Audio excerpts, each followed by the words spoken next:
Okay, we're live, we're recording. That's great.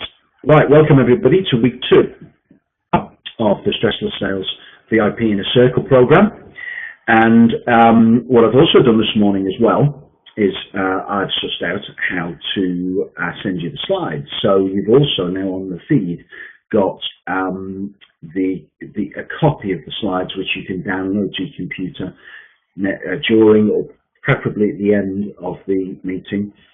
And then you can keep the hard copy of all the slides. So let's just try and sort Patrick out here, because really it'd be such a pity.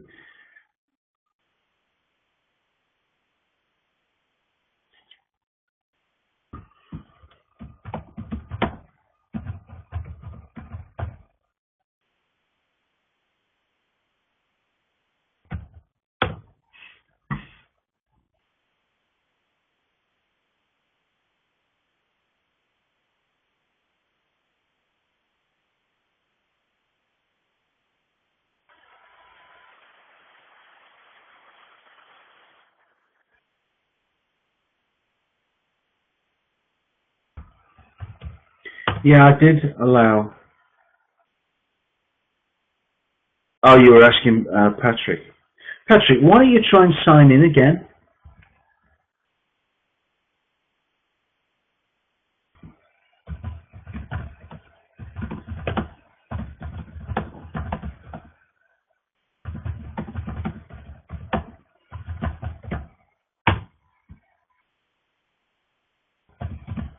Not singing, signing.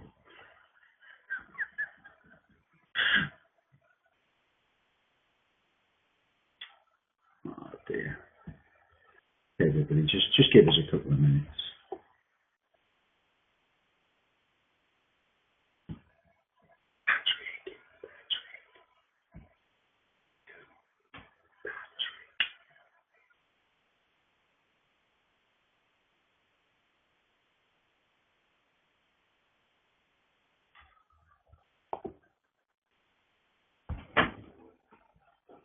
Right, everybody, just forgive me, but if on any future calls it's you that's struggling, I'm sure you would appreciate me taking a minute or two to help out. So I'm just going to phone in. We'll get live. Live will make everything live.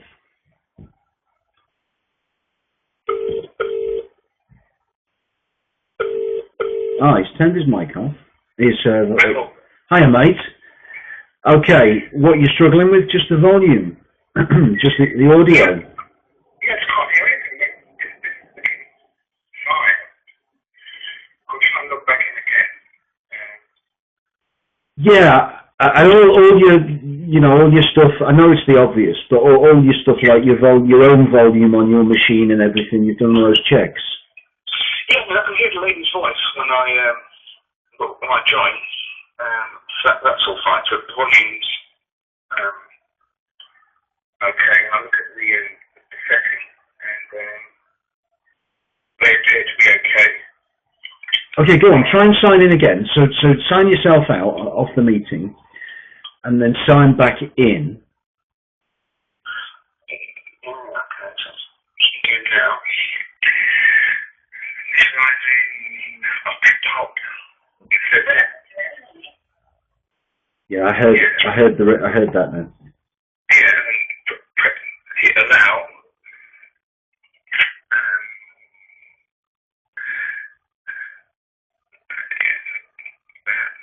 Allow camera access. Create web broadcast. That's all good.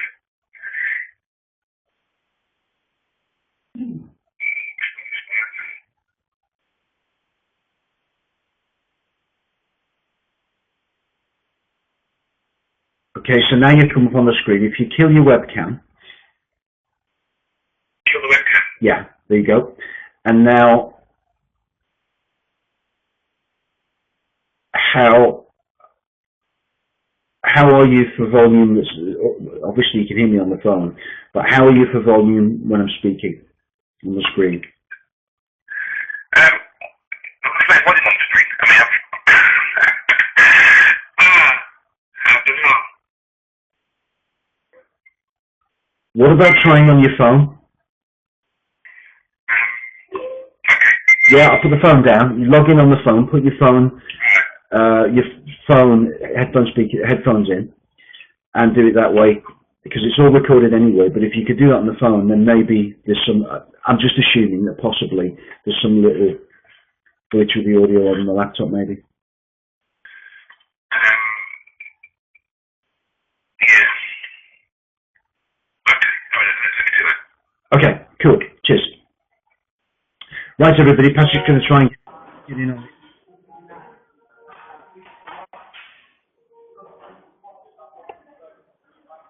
Hello.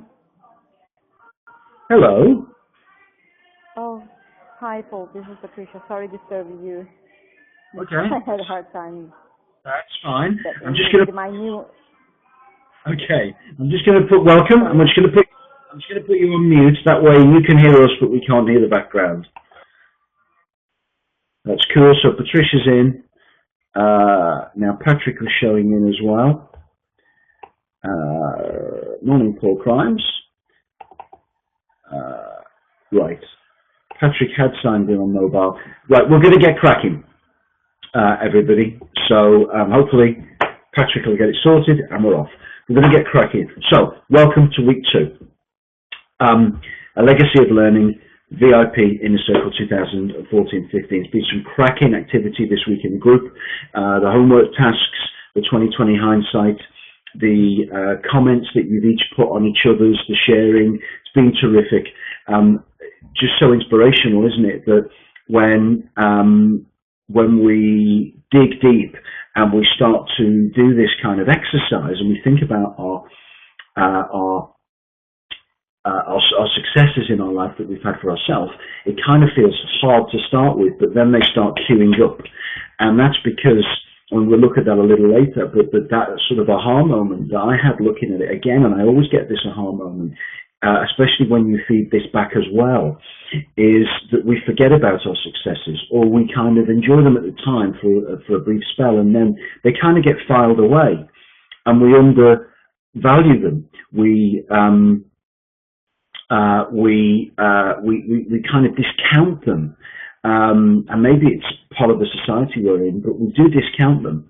And of course, authentic self-esteem comes from a reminder and an awareness of all of the successes that we've achieved.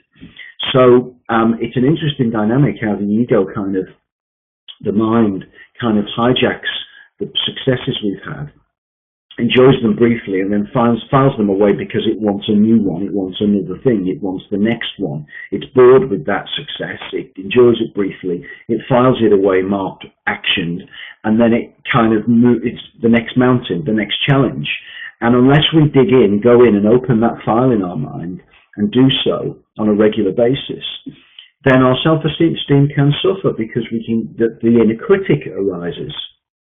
So hopefully this is making some sense in terms of my analogy here. And one of the things that I would suggest to everybody is that you keep your own hero list. So, if you journal, great. If you journal, then you're far more self-aware than 80% of the people on the planet. If you do journal, keep at the back of your journal your hero list, your success list, and just write down appropriately each day or each week the successes you have had that you will otherwise forget about. And of course, then when you need to be reminded, when you're coming up to that tough situation, that situation that's upcoming, be it anything in life, or as applies to this, when it comes to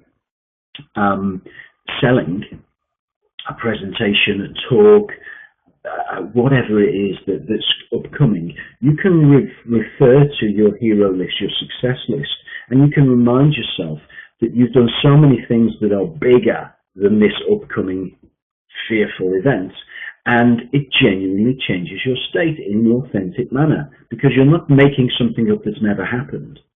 You're actually reviewing the facts. So that's the first thing. And the second thing I wanted to feed back was the amount of stuff that you've done for other people, and that's often undervalued as well. I mean, they were really awesome I mean, just inspirational, every single one of them. And we do undervalue what we do for others.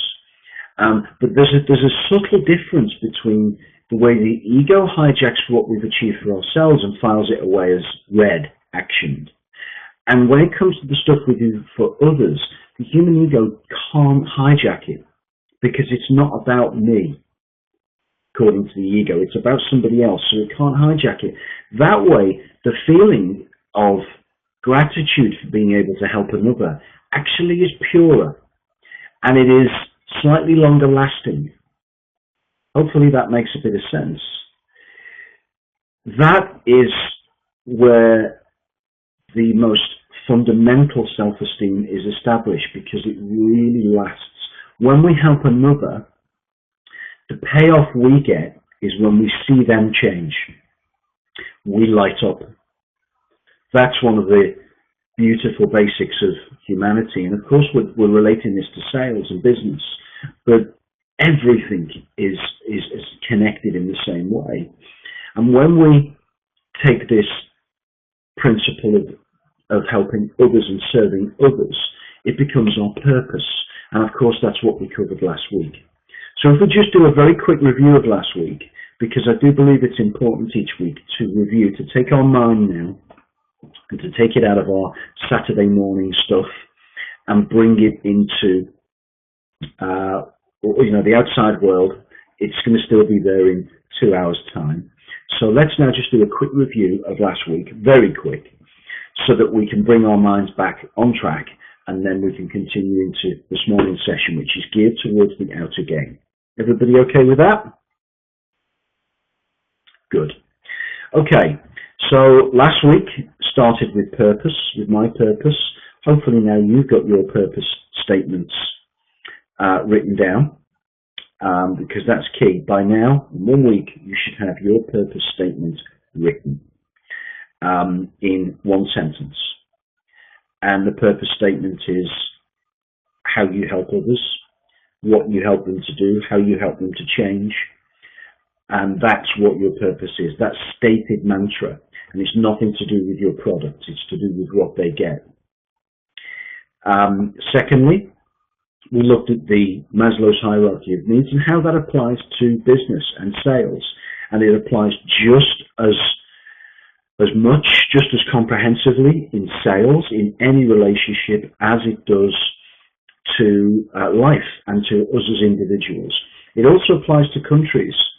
You know, if we look at Scotland and the political situation over this week, just to prove that it applies to countries, the people who were voting yes for Scotland's independence were voting for self-actualization. They were voting because they felt a real need, those yes voters, that we want to do this ourselves. We want to actualize our true potential. We want to be seen. The next one down, we want the esteem of identity, of being seen as independent. We don't want to be under the banner of the United Kingdom. But then, of course, the no voters, which exceeded the yes, they were more in terms of safety and love and belonging, but I would say safety. So the no voters were kind of, yes, we see the dream, but we don't think quite yet. And they voted for principally safety. So this applies to countries, it applies to businesses, it applies to decision makers, it applies to everything. And then on the right, what I did was I kind of distilled that down to exactly how it applies to our buyers. Will they save money or make money? Will they look good? Will they feel good when they buy your product, after they buy your product? So this is why I like to do a recap, because once again you can hear and feel and begin to understand how this stuff really applies in your day-to-day life. We then look at what persuasion, we looked at what persuasion is and what persuasion isn't. And persuasion, as we remember, was persuasion is not getting other people to do something for you. It's to get other people to do something for them. We looked at what is it that you're selling, to who, exactly, the kind of people. Why are you selling it to them? How will they change or transform? How do you feel when you see this change or transformation? And then what do they really buy then? What feelings are they buying? What future are they buying? And that's what we should be selling to them. We looked at your purpose statement, and I asked each of you to write down the purpose statement, and then to take a look and see whether you could do some work on branding and a strap line. And now also at the same time, or shortly after last week's session, I forwarded Steve Cole's business card. I put it on in the group because I felt it was a very good expression of this. And hopefully by now you've all got those written down. We then went on to cover IOUASAP, and we did a kind of 1 or 2 minutes on each of the keys of the stressless sales method, and we're going to open that up a little further today and give one of you an opportunity to actually have that applied to your business live. We looked at the inner game being around going from fear to purpose, the outer game, which we're going to cover today, which is all about self-esteem and energy. We looked at the unique value proposition, you being your uniqueness and your value proposition. In other words, how does your buyer get more back than what they pay, financially and emotionally? We looked at world-class questions, and again, we looked at the quality and the efficiency and the power of the question that starts with if. And we practiced that as well. We looked at the story sell, and we talked about testimonials. Be interested to know how many testimonials you've sourced this week. Paul Crimes put a great article in the group about testimonials, which was excellent. And we looked at the action, closing, always be closing, and we looked at how we complete rather than close, and how we can do so very simply. And again, we're going to embellish on that today.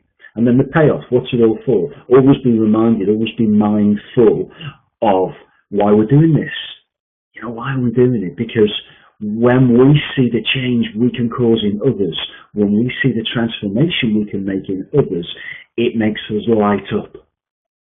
That's what we're doing it for. That's the purpose.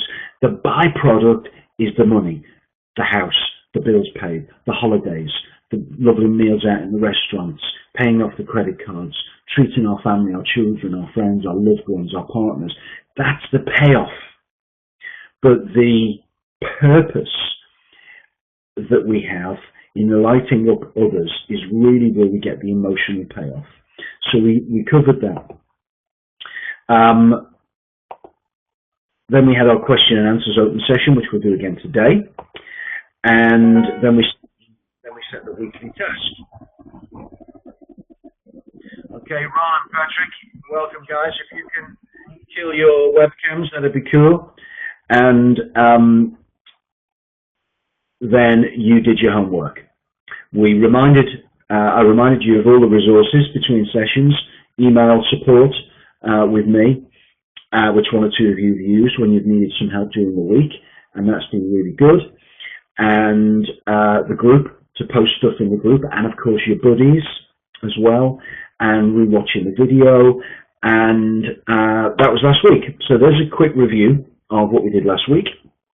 And now that brings us on to today, from the inner game to the outer game.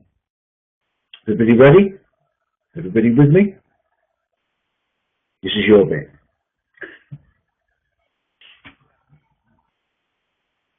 Cool. Okay. So, if the inner game, and just as a precursor, I'm going to rewind slightly. 90% or 95, 90, 99% of sales training, sales coaching on the planet goes to where the action appears to be, goes straight to the sales process. And that's why it doesn't work or last. Okay, that's my experience, not just trying to be clever or smart, it's a fact.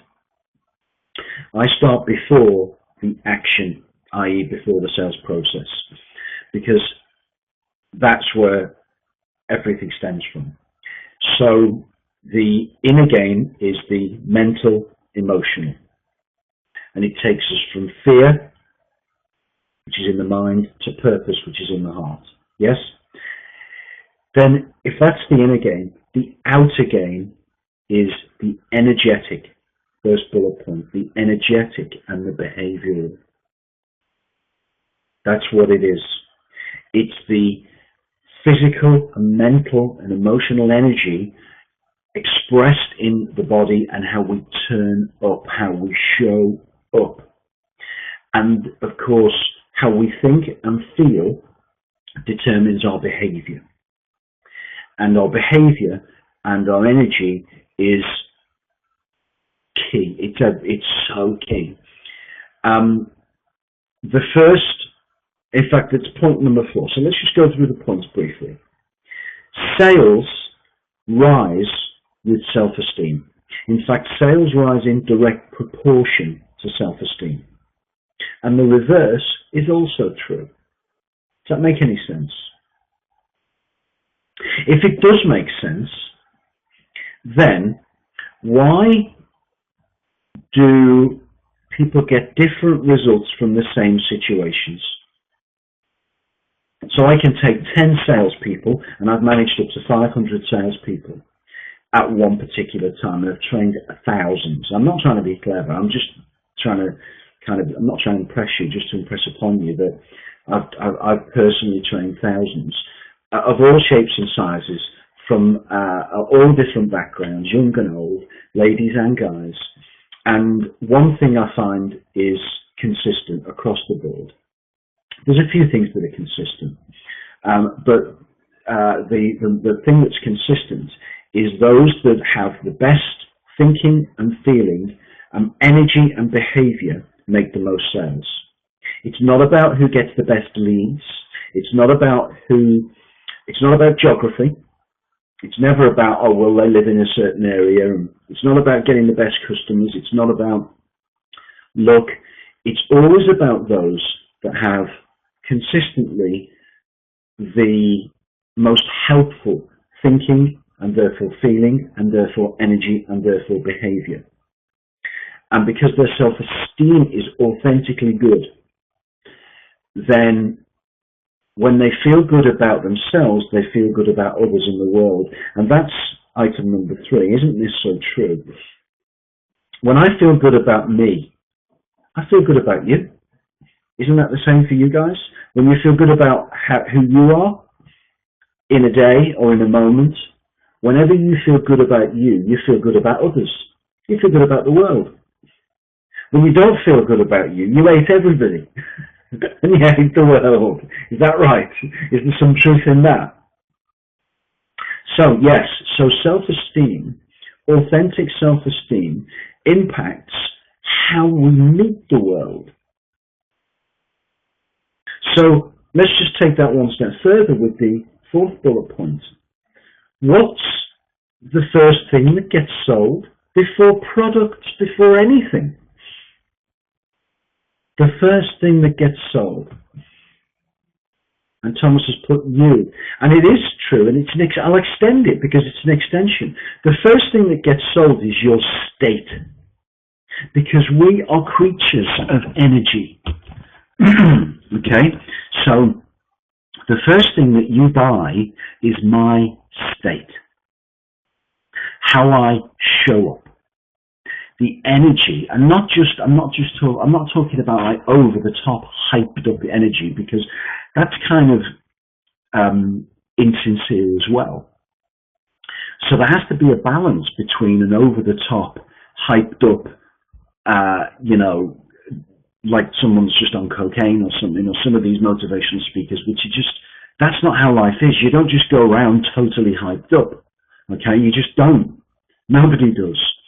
And equally, if we go at the lower level, just so laid back that you're almost horizontal, hi guys, morning, got a few slides for you. In fact, why don't you have a look through them yourself and then ask me some questions. That's just ridiculous. Nobody is going to be interested because your energy is not optimized, and we need to make sure that our state is not forced. And I know how to do it, and we're going to do that today. So it's authentic. You're not acting. You see, so many people have said, I'll fake it till you make it kind of thing. You know, how do you get to be enthusiastic? Act enthusiastic. No, I'm sorry. No. We need to cultivate the energy that is going to create the right state, and we then need to manage our energy and not our time. Because we're going to have ups and downs. I've got myself this morning because of my early morning routine, which I'll go through that kind of stuff in a minute, our routines, but I've got myself in an appropriate state for the meeting, prepared on time, you know, had breakfast, done some exercise. I've prepared a bit for you, but not over prepared, because it's good to have some spontaneity. Got good energy, all appropriate. Now, you know, this afternoon, because I've carved out a full afternoon of no work once I've downloaded the video and stuff, my energy is going to dip, and that's the point where I'll, you know, get the headphones on, listen to a bit of soft music, or, you know, go out and just be with nature or whatever. I might go over to West Kirby, I love the ocean, you know, or over to the Liverpool Harbour and just sit with my little Starbucks. And, you know, these are the kind of things, we're not always hyped up, and I don't, you know, when I go over to to Liverpool later or whatever, I don't go over as the sales coach. I don't go around the beach going, hi, how you doing? I'm just like this quiet, sort of invisible person who just chills out. So it's about having the right energy at the right time, authentically. Yes? Yeah, Tom, my best coaching sessions are when you work out, of course, because you're creating endorphins, and and that's the ultimate feel-good chemical. So let's just remember here that the first thing that gets sold is our state. The first thing people buy is our energy, and I don't just mean the physical energy. It's deeper than that. I'm talking about vibrational energy. If you go to see a client, or you get on the phone to a client, or the screen, Skype to a client, or you're seeing them face to face, or you're networking, or whatever, if you're trying to act the right energy, but you're not feeling it, then because we are vibrational energy beings, now this doesn't care whether you agree with this or not, or you think it's all a bit, ooh, you know, it doesn't matter whether you agree, it's a fact, okay? It's a fact. So if you're acting high energy, but you're not actually really, then the other person will see it because they feel it, because subconsciously we just know. Does that make sense? You meet somebody and they're trying to be all, hey, hi, how you doing? And you just think, oh, no. And we'll excuse ourselves. So this is about being in the right state and authentically doing so. Now, again, those of you, as you get to know me, you'll get to know more of my story. When I chased the money in between 1999 and 2007, when I was all about money, money, money, money, money, money, money, and stuff, houses, cars, holidays, bling, Hugo Boss everything, Hugo Boss suits, Hugo Boss underwear, yeah, Hugo Boss everything, you name it. When I was all about that, I was acting, always constantly acting, and the only way I had any respite from that, or there was many ways I could do it, but the withdrawal mechanism I chose for that each day was a bottle of Jack Daniels, and in the end it nearly killed me, and I ended up in rehab. Burnt out, stressed out, workaholic, alcoholic, totally meltdown. I wouldn't recommend it to anybody. And this is why the stuff you'll hear from me is very different to what you may hear elsewhere. And I'm not for 1 second stating that this is better or worse, it just is. You've chosen it, we're here together.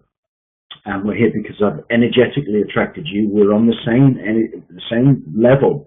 And that's the right thing, which also proves that people who like you and your energy and what you believe in will buy from you, will work with you. People who don't want. So it's about the right energy. And I tell that story because I had to be broken down and built back up again over 2 months, and I discovered these basic comprehensive truths, and I then went back to the same business and I built from scratch with purpose. So from fear to purpose, the inner game, from inauthenticity and acting and forcing to the right energetic, the right behavioral, the right routines, the right habits, and cultivated that self-esteem. And I then worked with, I got a lot of support, but I built a £10 million business in 2 years. And then I went on to manage 500 salespeople, and we sold 102 million quid's worth of business in 2012 to 13. Then I started this coaching business and got this off the ground from nothing. No brand, no clients, no email, no website, never done a webinar, seriously, never done a blog, knew nothing.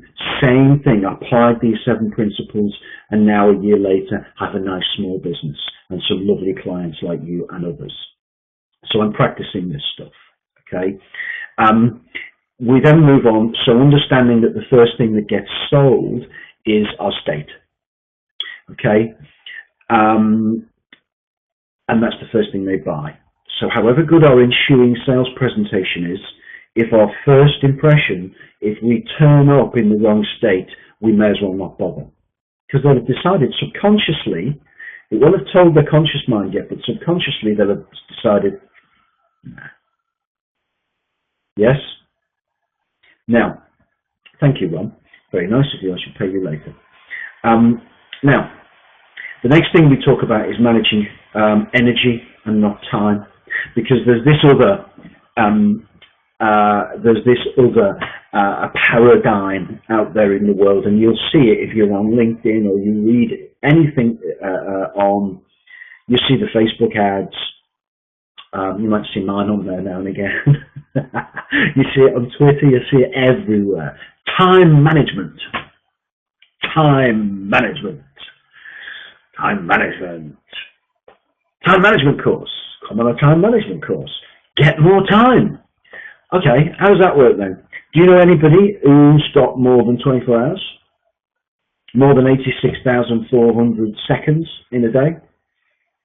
Do you know anybody who has more time than you or me? Time ticks. I mean, it is a man-made invention so that we have we can meet at a certain time and get online at a certain time and keep appointments, but it's a psychological man-made entity. Time cannot be managed. It's ticking. You can't manage it. You can't motivate it. You can't give it an appraisal. You can't slow it down. So completely use time as in its most healthiest form, which is just to keep appointments and run a diary. What you need to be managing is your energy. Okay? Your energy. So, you've got your own body clock, okay? And that's what it is. Now, we can work on that with our habits, our physical stuff, what we feed ourselves, water, treats, sugary stuff, carbs, proteins, exercise, sleep patterns, all that kind of stuff. We can work on that. And there are coaches that are qualified in that, where I'm not. But we've got our own kind of body clock. We've got our own little sort of ecosystem going on in here. And we're not all going to be buzzing and energetic at the same time. We've all got different energy ups and downs. And that's fine. We can't be all enthusiastic and buzzy permanently. And equally, it's not good, and we won't be just flat all the time. So it's understanding when your peak energy is. When you're at peak energy, that's when you're talking to customers. That's when you're doing your webinars. That's when you're doing your face-to-face. That's when you're doing your cold calling. That's when you're doing your networking. That's when you're doing your public speaking. When you're at your peak energy. When you're at your peak energy, you are not doing emails, you are not doing blogs, you are not doing social media, you are not doing writing. because that it can be done on lower energy, reflective time, relaxed time. Your peak energy is for your toughest, most intense tasks when you need to bring it. Make sense? So this is not about always be energetic, be positive, none of that shit. This is about when you're at your best in that cycle, that's when you engage. When you're not at your best, that's when you disengage and do the non-personal stuff. So we need an energy management mechanism and not a time management mechanism. Does that make some sense?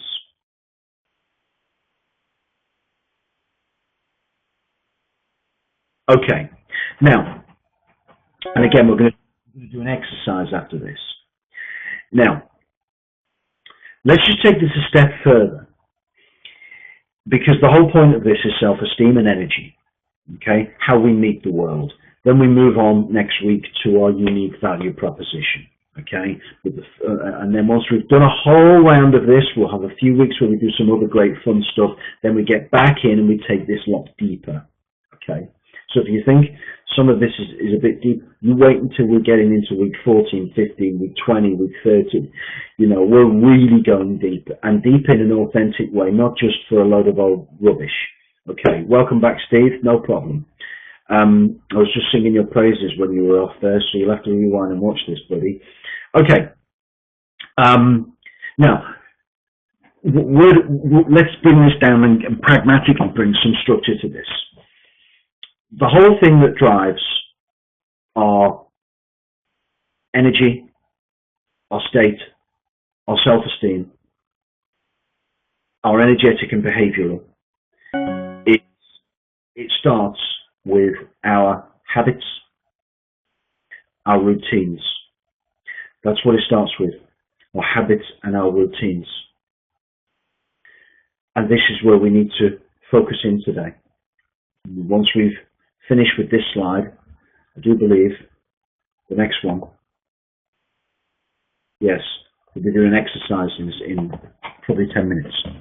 So, got a few more minutes of me, and then we're going to get into an exercise. Just a quick time check, we're on 10:40.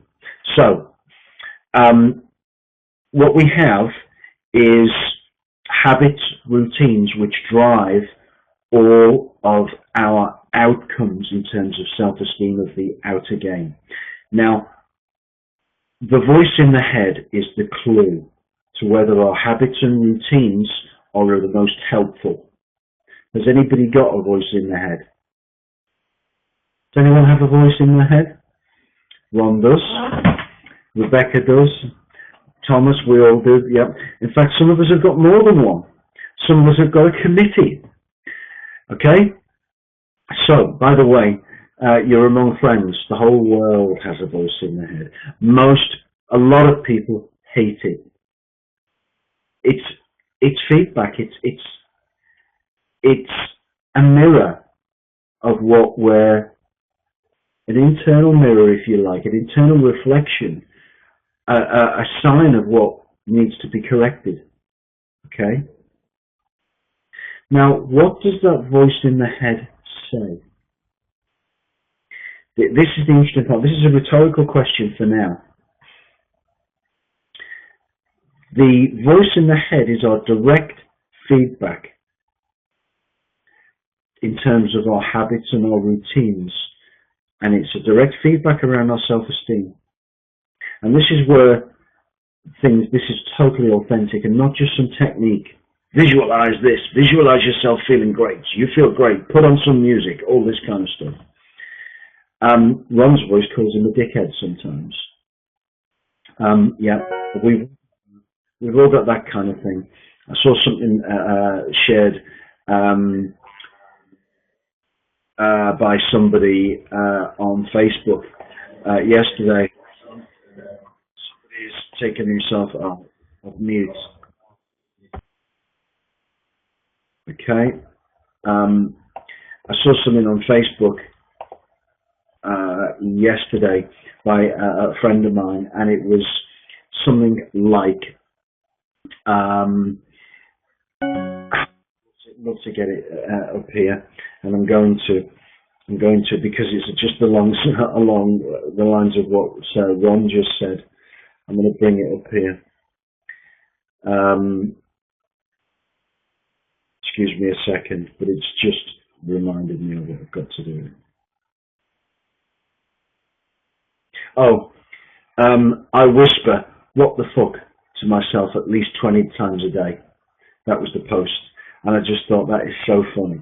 And that again is the voice in the head telling you off for something. You know, that's what it is. Now, of course, the healthiest position is to just laugh at the voice in the head, to be friends with it, okay? But it is a very good feedback mechanism around self-esteem and around behaviors. And it's driven, that voice in the head, by our in, out, and with. And I'll cover that now. The voice in the head comes from what we consistently take in terms of music, media, news, listening to others, read. So what we take in, what we see, what we hear, what we feel, what we expose ourselves to, what we take in every day is a habit. It's like the person that that's constantly feeling miserable, and they're wondering why, and they don't realise that the fact that they set their alarm for 7 o'clock every morning, and it's a radio alarm, and they set it to the news. And this is somebody I coached, and they set it to the news, and I went through everything. It took 3 sessions to get this. They set it to the news. Now, what does the news start with? Starts with what? Starts with disaster. Starts with bad news. So every morning, the first thing that they were awoken with, all of a sudden, so a sudden awakening, boom, the news comes on. Every morning they were conditioning their subconscious mind to bad news. And they've done this for years. About 25 days after they had not done it, and they'd done it to a gradual increasing soft music, just a gradual, it starts inaudible, and then it comes audible, and it just gently wakes them from a sleep, brings them slowly round, and they started doing some reading each morning. About 25 days after, and we killed the news and we killed the mainstream media, the mood lifted. Nothing else happened. So that's just a perfect example of what we take in. Okay, so what we take in is what drives the dialogue of the voice in the head, and that therefore what drives our behavior and our self-esteem. The second thing is what we express, what we put out. So, for instance, we've all got gifts, and if we don't express those gifts regularly, and we don't create a routine out of those gifts, unexpressed gifts are suppressed positive energy and emotions, and the body stores them as stress, and they need to get out, and they need to be released, because that's why we've been given them. So if you're a great writer and you have artistic and poetic skills, then you need to do some writing or a journal, or express that, even if it's for 5 minutes in the morning. I play the guitar and I write lyrics. I love playing the guitar. I spend about 5 minutes every morning just, there's always a new song, or there's something I'm learning on my mind, and I just like to play it. And nothing else exists in those 5 minutes. It's simply just an expression. There's no point to it. There's no objective. It's just an expression. It's something being expressed. If there's something I want to get off my mind or deal with or whatever, a resentment has crept in, and there's something, I need to get it out. I need to either write about it, I need to talk to somebody, I need to deal with it. We need to get this stuff out. Equally, where we have the stuff we want to put out to the world, we need to get that out early in our day. So if you're blogging, or you're doing emails, or you're doing all the social media activity and driving stuff for the business, you've got to get that out early before you get to peak. So your peak is going to be maybe 9, 10 o'clock, probably around 9, 10 o'clock when you're speaking to clients and getting out. So it's one, what we take in, two, what we put out, what we emit, what we release to the world. Working out and sun exercise is also crucial, because during the night, the body, the muscles, the organs, everything has shut down. So if you'll have heard it a million times and you'll have felt it yourself, the best time to work out and to set you up for the day is in the morning. Now, if you're not in working out as a big workout guy or gal, or you're not really fit, some of you all know Thomas is really fit. You know, I'm not really fit, but I have a routine. I have an exercise routine in the morning. It takes me about 15-20 minutes in total, and it makes me feel good. It's just right for me right now, and it brings a feeling of self-esteem, a sense of accomplishment. It's not hanging over me, oh, I've got to do that workout later, or I must work out tonight. I won't, my energy's low. I'm not going to. I'm going to come up with some excuses. I'm going to procrastinate later. So it's all about those things, those behaviors, that routine. You know, I also, and this is whatever your own purposes, because I'm in recovery, I read some articles, so I read some meditations each day from a book called Daily Meditations in 24 Hours, which is just small books, which is a simple daily meditation and prayer, and I read them early on, and it gives me gratitude. I actually do a prayer as well. It gives me gratitude. You know, I give thanks for what I've got, and I just ask for some simple things, but I ask for gratitude. And then to keep everything in the moment, to live everything in the day, to leave tomorrow and thereafter to tomorrow and thereafter. So it's kind of the routine that things we take in, the things we give out, and what we engage with. That's the with, what we engage with. So the stuff we get involved with, the people we get involved with. If you've got toxic people in your life and you have a choice, get rid of them, because they're draining you of energy, and the toxicity is getting into you. You spend half an hour with them. Like, you take two people, you go and have a coffee with one person, and you just feel alive. You're so engaged together, you're on the right level, and you feel alive, and you come away feeling great. You've got some friends like that. And I'll bet you there's other people in your life that you only need 5 minutes in their company, and you want to go and hang yourself. Yes? Maybe not that extreme, but it's like, oh my God, why? Oh. So it's just like ridiculous. Get rid of it. You're worth more than that. You don't need to be rude. So it's, and also other things that are attractive. They're like little sweeties, like gossip, and all that kind of thing. This may feel good in the moment. It may feel, oh, that little sweetie talking about people and going off and dicking about on social media when you're supposed to be doing your client calls or whatever. This kind of stuff that you're engaging with, you might think you're getting away with it, but you're not, because it comes back in the voice in your head, and that voice in your head impacts your self-esteem. Is this making some sense? Just want to do a quick check. Okay, because this is kind of like a refined study of the obvious, but it very rarely gets discussed in a sales course. But my experience is sales is so holistic, and running a business and getting paid for it and being and valuing it and being alive and really enjoying what you do and fitting it into a full life rather than the business taking over your life and you ending up resenting it. You know, doing all this it's so key that we start internally in our inner game and then our outer game, and we think, because without our mental, emotional presence, our energetic and our behavioral habits, without the right state, without the right self-esteem, when we turn up to meet a client with our unique value proposition and our ability to ask great questions and our story selling skills and our closing or completing skills, those are irrelevant if we're not in the right state.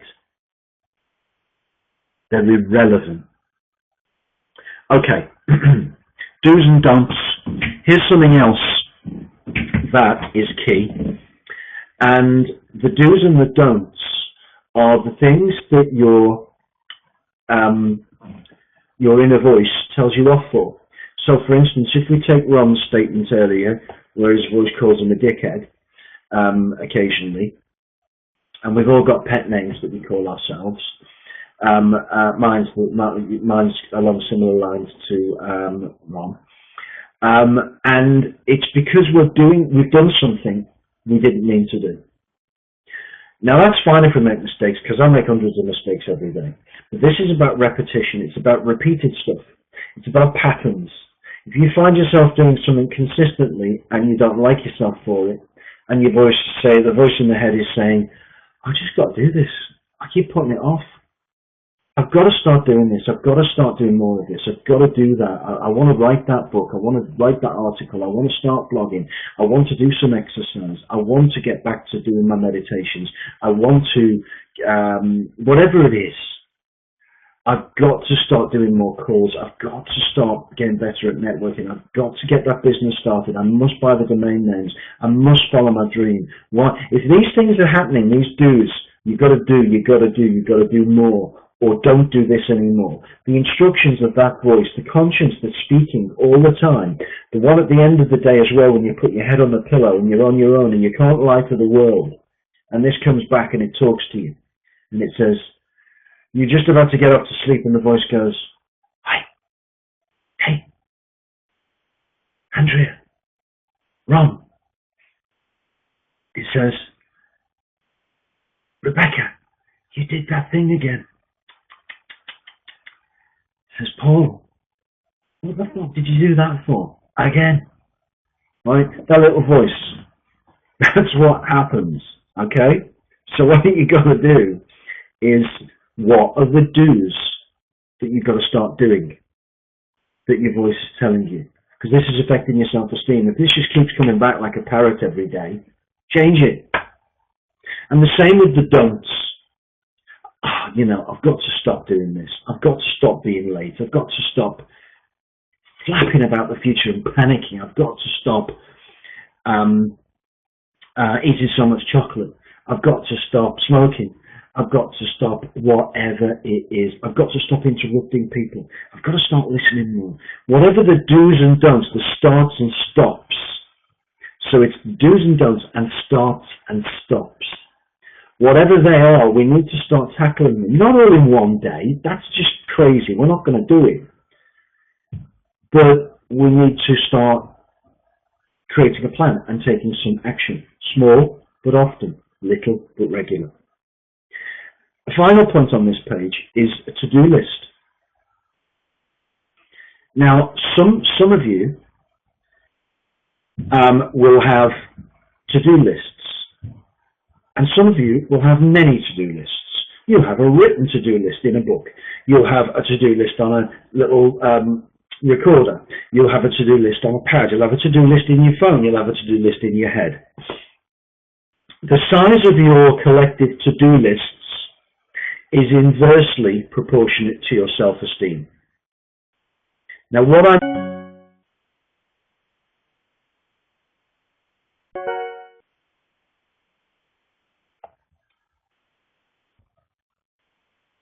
I mean by that is that if you have got huge to-do lists, your self-esteem will be suffering. If you have a low to-do list, your self-esteem will be high. Make sense? And this is about prioritization. Now, there's just a question that's come in, and that is from Patricia, which is about the voice that says, do this, do that. We need to take a note of what that voice is repeatedly saying about what it is we need to stop doing, what it is we need to start doing. And we need to have that list, starts and stops. The things we've got to start doing that we want to, that the voice reminds us of, the things we've got to stop doing that we want to stop, that the voice reminds us of. We take that list and then we put that list in the order of what's going to make the biggest impact. And we start tackling it one day at a time. We're going to practice that exercise in a minute. Okay. Now, To-do lists are great. I have them. I carry this thing around. And even earlier, when I was having a bit of breakfast, I thought, what have I remembered everything I want to put in the outer game? No, to-do lists. Just goes on here. Okay? And then I came up from breakfast and I put it on the slide. Now that's great. It gets deleted. And on here right now, there are 23 items. And those 23 items are all the priority A stuff has been dealt with, whether it's for others, where others are relying on me, done. All done. The worst thing you can have is people chasing you for stuff. That will kill your self-esteem and creativity, and it will have guilt. So you'll be feeling guilty. You'll then be feeling suppressed. You won't be playful. It's on your mind. When you're out with the kids or the family or your loved one, your partner, whatever, this will be mental baggage. They'll be going, "Oi, you haven't done that thing for Jim, for Sarah." So the first thing is you do the stuff that you've promised others and you get it done within the time that you've promised it, and you do not overpromise and underdeliver. You promise and you deliver. That's it. The rest of the stuff, which is your ideas and the stuff, oh, that's an idea, you get it all on here, you let it, that's fine, just let it mature. You don't have to do every single one of your ideas instantly, and then revisit it, write them out, put them on a mind map, draw them out, put them on post-it notes, put them on your wall, and choose some actions each week. You don't have to do everything. Just choose the ones that you think, that's the one I can play with best. So it's like on the to-do list, you take the stuff you've got to do for others in your business, and you do those first. Then you do your personal finances and the stuff that's important to you, in terms of bills and practicalities of life second, and then all your ideas and stuff, that's your fun, that's your play. You leave that till your reflective time, and then you play with that and you implement some ideas each week. Does that make some sense around to-do lists? That way you don't feel guilt. You get the stuff for others done first, you get the practical life stuff done second, and third, you keep all the other goodies for yourself to play with. Yes? That's what you do. Now again, this is going to take some time and some practice and work together for a year. And you will have mastered this. But you can start now, and we must start now, little and often. Right, let's just continue. Procrastination. We're going to do a little exercise in a minute and get one of you to volunteer. But let's talk about procrastination, because it's such a word that's used so much. And I've often thought, has anyone really defined it? I don't mean in a dictionary sense of definition, but what I mean is, like, what really is it? It's just a weird long word. Well, procrastination, in my experience, is fear of success, actually. Because if I do this thing and it works, which it probably will, because looking at our hero list and our 2020s, when we do something, we put our mind to it, it works. And when we put our heart into it, it works. So if I do this thing that I keep putting off and it works, it means that shit's got real and I've got to do a whole load more work. So by doing this thing, I've got a lot of work to do afterwards, because it will succeed. And subconsciously, we put it off. Not because we're afraid of it, but because we want the success, but we also subconsciously don't want it. So we procrastinate. And I think there's some truth in it. I think that's closer to the truth than any of this procrastination is the enemy of opportunity. Just do it. Just do it. I actually believe that this is worthy of reflection. And the things that we put off, you know, we don't put off going and doing the lottery numbers. We don't put off going to the toilet. We don't put off playing on Facebook. We don't put off calling the clients who we know will give us a good and easy ride. We don't put off a bit of networking when we see some friends. But what we do put off is the challenge that we know we need to rise to, and when we do rise to it, it's going to be successful. And that then means there's some real more work to do. So that's like, for me, I believe that procrastination needs a bit of self-inquiry.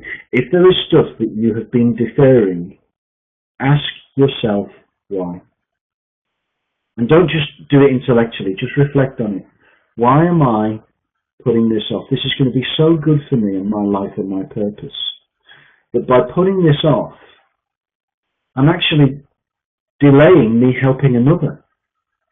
I'm delaying the benefit and transformation I can give somebody out there who needs it right now. And I'm doing it selfishly because whilst I want the success and the work, I kind of would like to play today, so I'll put it off for tomorrow because it'll still be there and one day won't matter. It's that kind of very subtle egoic head game where the ego wants to play first and work second.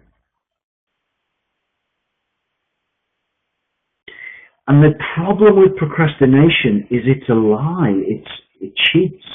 So it kind of says, right, you can go and play today, but tomorrow I will do it. It'll all be different tomorrow. Tomorrow I'll do that thing. I'll do it all tomorrow. Today I'm going to play. But you know the quality of the play is not pure, because there in the mind is, we've got to do that tomorrow.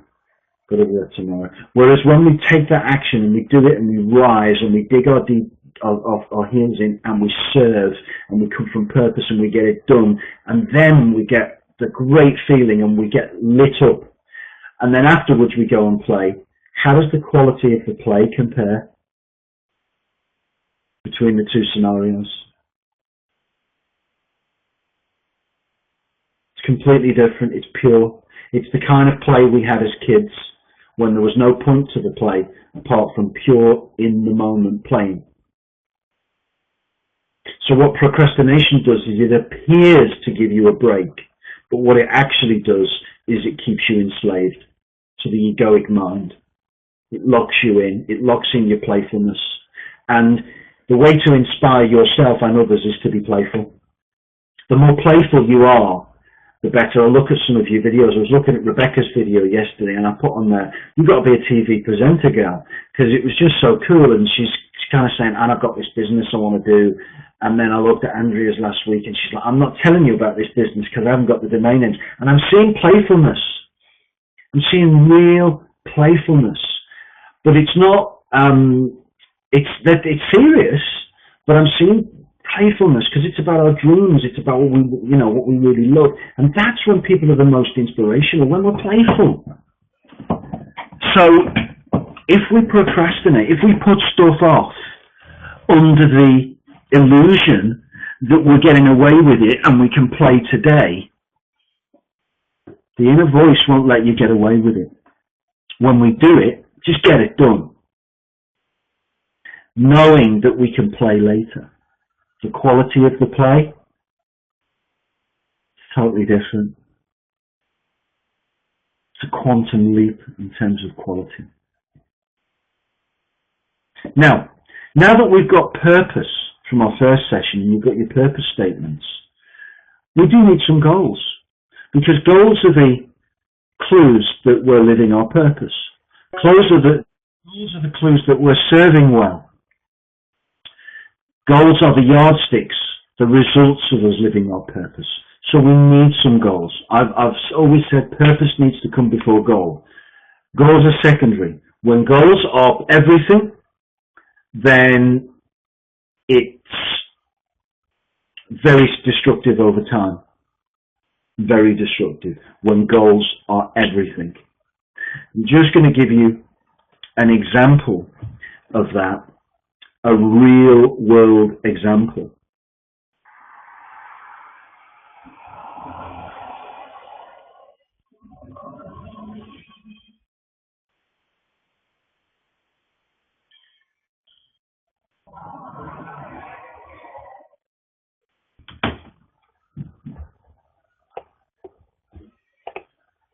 Okay, I'm going to give you a real-world example of how when goals are everything and goals are first, it can be destructive.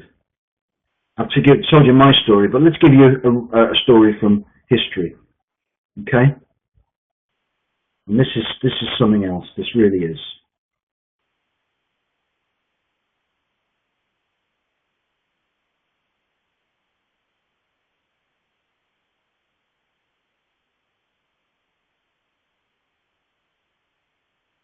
I'm talk amongst yourselves for a second whilst I find it. It's one of my photos.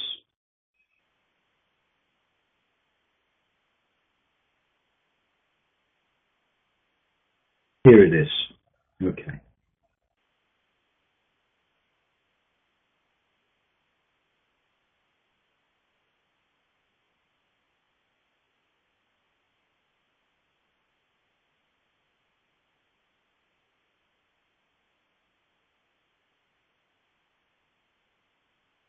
It's said that in 1923, 7 of the world's most successful men met at a Chicago hotel. The president of the largest independent steel company, the president, the greatest wheat speculator, the president of the New York Stock Exchange, a member of the president's cabinet, the president of the Bank of International Settlements, and the president of the world's greatest monopoly. Collectively, these tycoons controlled more money than there was in the United States Treasury. Now, fast forward 25 years. See what happened to them. Charles Schwab, president of the largest independent steel company, lived the last 5 years of his life on borrowed money and died a pauper.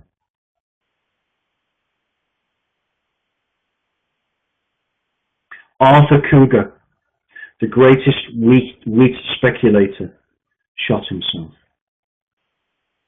Richard Whitney, president of the New York Stock Exchange, spent 3 years in prison. Albert Fall, a member of the president's cabinet, went to prison for bribery. Leon Fraser, president of the US Bank of International Settlements, shot himself. Ivan Kruger, head of one of the world's largest monopolies, also committed suicide. If the recent economic upheaval has taught us anything, it's that money alone brings neither security nor happiness.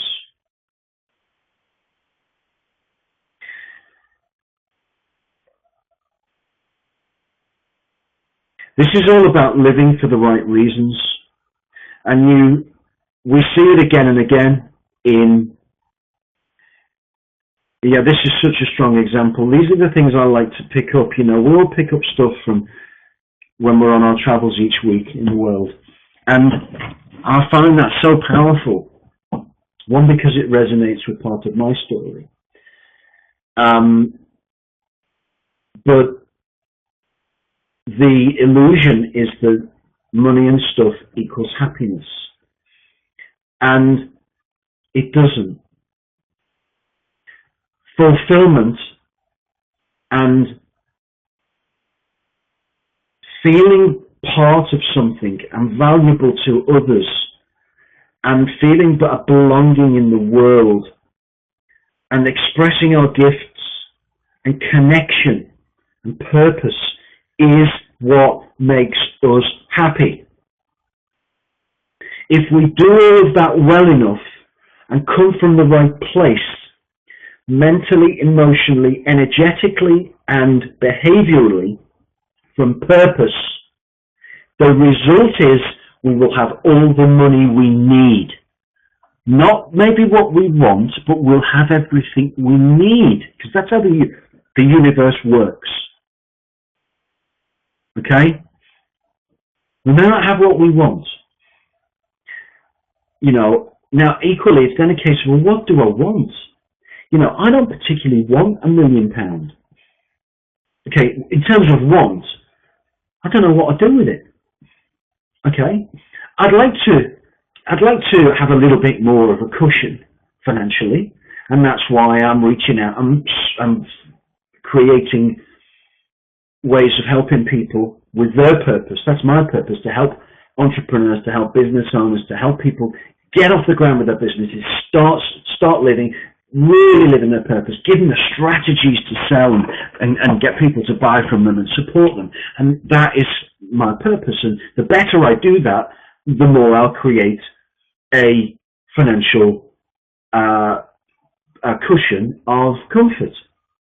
But actually, it's like, well, if I had $1 million all of a sudden, would I do anything different? No, because I'm happy with my life. I feel good. So it's a case of, well, what are our goals? Let's be really careful with our goals. Let's be really careful. Make sure they're not somebody else's goals for you, or not somebody else's identity for you. It took me years to realize that my identity as the sharp-suited corporate salesman wasn't mine. It was my father's identity for me. How about that as an aha moment?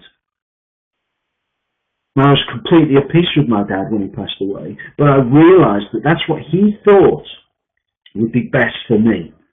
The sharp-suited corporate identity down in the city, all over the country, all around the world, the corporate sales director with lots of money and trappings of success.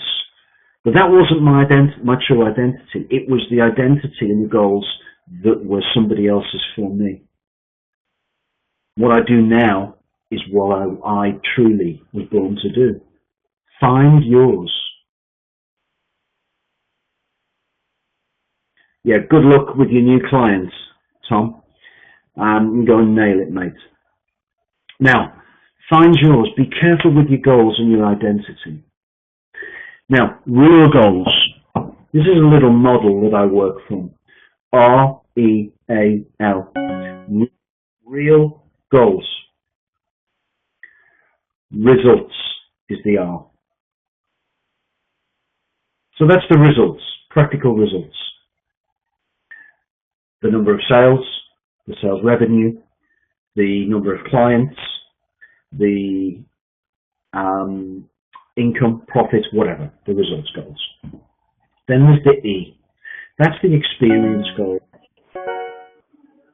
What do I want to experience along the way? That's really important. You see, most people just stop with results. They just do a results-based business plan, and everything's about results, results, results. If I don't hit the results, I'm a failure. Bullshit. What about experience along the way? Isn't this supposed to feel good? Aren't we supposed to have a good time or a bad time, but just have a time and learn and experience things and just be drenched in experience and saturated by experience and learn and pick out the best and take the pain and embrace the pain and treat it as fuel for growth? So what do we want to experience? Last year, I had never done a webinar, never done live trainings, didn't have a website. I wanted to experience all of this. Was I a little nervous? Bloody right I was, but I got my inner game and outer game calibrated around it. Now I love it. I love it. Okay, so what do you want to experience along the way? The A is aliveness. What makes you most alive? So you've got your goals set. You know what you want to experience on the way to your goals, the journey. What is aliveness to you each day? What is aliveness?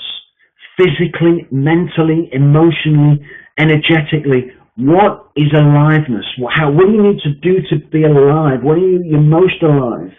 What's the inventory of your life where you need to take stock and do the thing and write it, the things that you're going to do and the things that you need to cut from your life that are going to make you feel alive?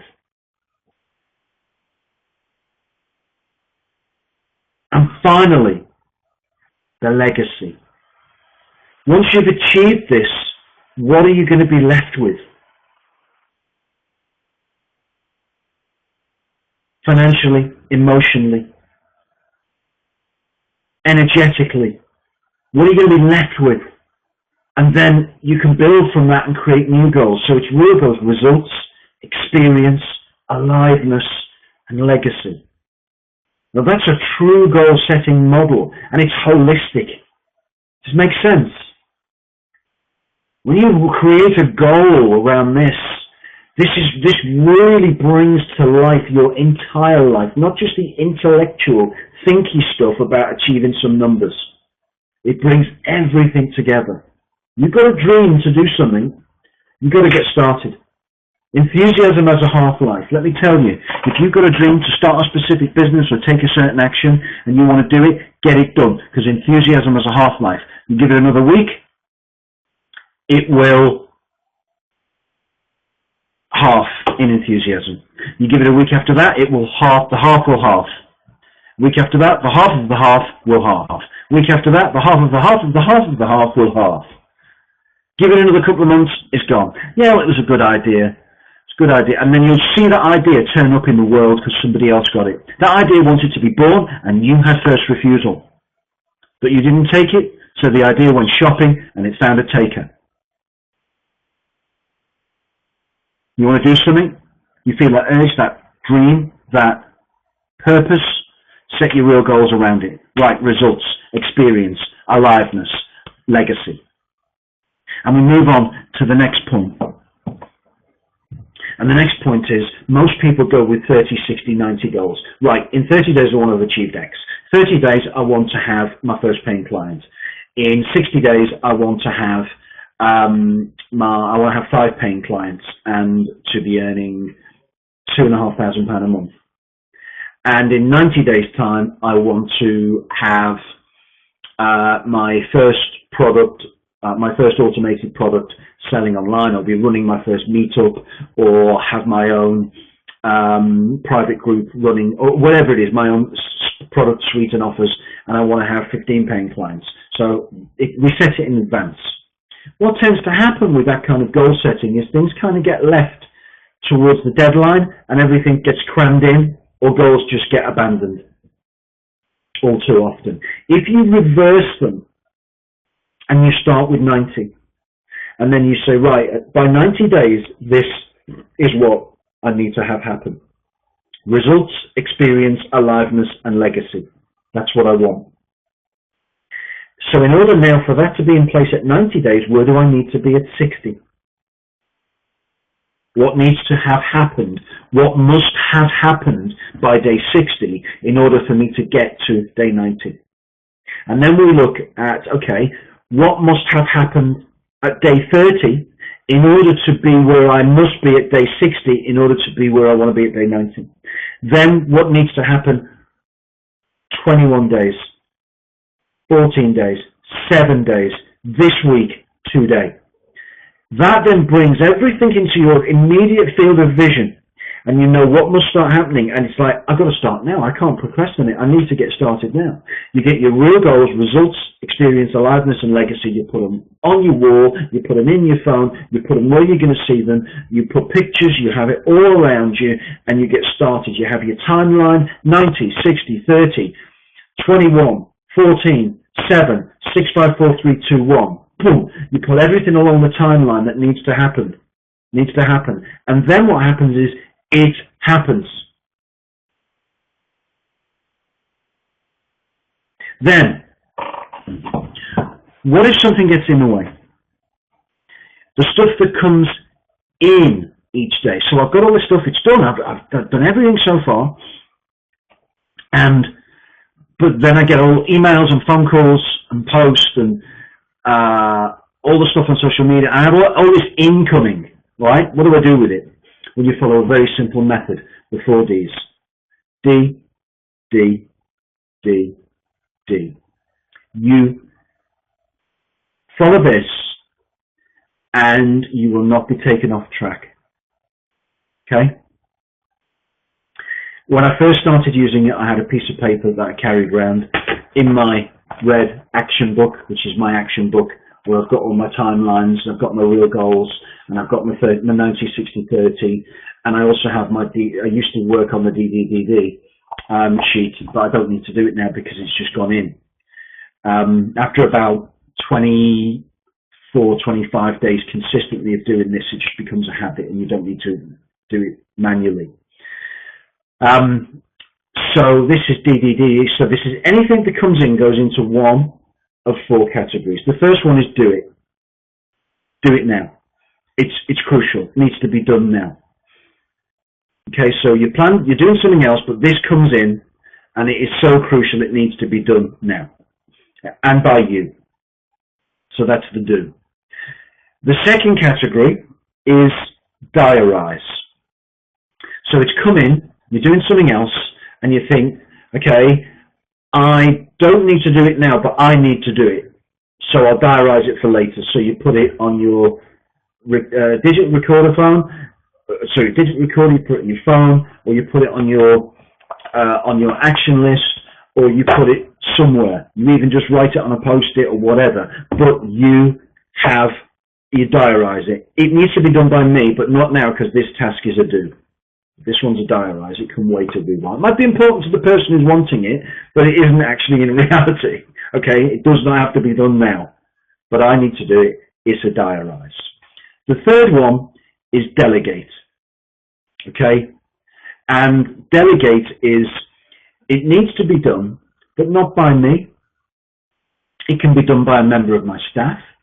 It can be done by a supplier, a provider, or it can be done by them. So often people will bounce stuff to us, like, can you do this? They could do it. You give an inch, they take a mile. Now, I'm all for purpose, you know that, but I'm not about being taken for a ride, and I'm not going to end up on someone else's agenda at the cost of my own agenda. Okay? So this is about being ruthless, where you're serving and you're creating purpose and creating value so that you get paid and you get all the payoffs. And if you've got people in your life that constantly want to delegate stuff to you that you don't have to do, bounce it back. If you want people who want free stuff, you've got clients that are like the high maintenance, you don't make a lot of profit and they're really high maintenance, get rid of them. Get rid of them. Okay, because all it's going to do is just sap your energy. So delegate is you delegate it to somebody other than yourself. You don't have to do this. And the final one is ditch or dump. You just dump it. It doesn't need to be done. It doesn't need to be done by you. It doesn't need to be done by anybody. It doesn't need to be done now, and it doesn't need to be done later. Now, I reckon that about 30 to 40% of your incoming does not need to be done. I mean, it's like a little sweetie. Oh, that could be interesting, but actually it's not part of your real goals. It's not part of your purpose. It's just peripheral stuff that says, well, I'm nice, give me some attention, but actually it's not part of your purpose. You've got to jettison this stuff from your life. So do diarise, delegate, or dump is absolutely crucial. I used to have 4 pieces of paper into 4 next to me, and when stuff would come in, I'd say, where does this go? And it's incredible how it helps you stay on track. So that's a really valuable tool. And Andrea's put in there, being able to say no is such a hard lesson, and it's so true. And by the way, no is a complete sentence. You don't have to say no, but I'd love to do it, but I don't. It's just all of us. We don't want to. Good purpose-driven people, we don't want to upset others. We want harmony. People in this group are high empaths. There's a high empathy score in this group, and that's good because I have a high empathy score. But I've learned equally that I won't let people take the piss, because my purpose on this earth is to serve, and I've been given some gifts. There's thousands of things I can't do, but the things I can do, I've got to be doing. And then when it comes to finishing and having time for myself and others, then that's set in stone. And then there is some flexibility where I say, okay, I will do that for free for you. I will do a little session with you. I will help because I want to. I can see that it's genuine and sincere. Okay, but when I can sense that somebody's crossing a line, or they're asking for something which is not equitable, it isn't reasonable, I'll say no, calmly stating my truth. And that will increase your self-esteem, because boundaries are so key in life, in business, in sales, in anything. The key is to not give yourself away in the process. We need boundaries. Boundaries protect us. Boundaries raise our self-esteem. Boundaries tell others that we value ourselves. And ultimately, we train people how to treat us. Yeah?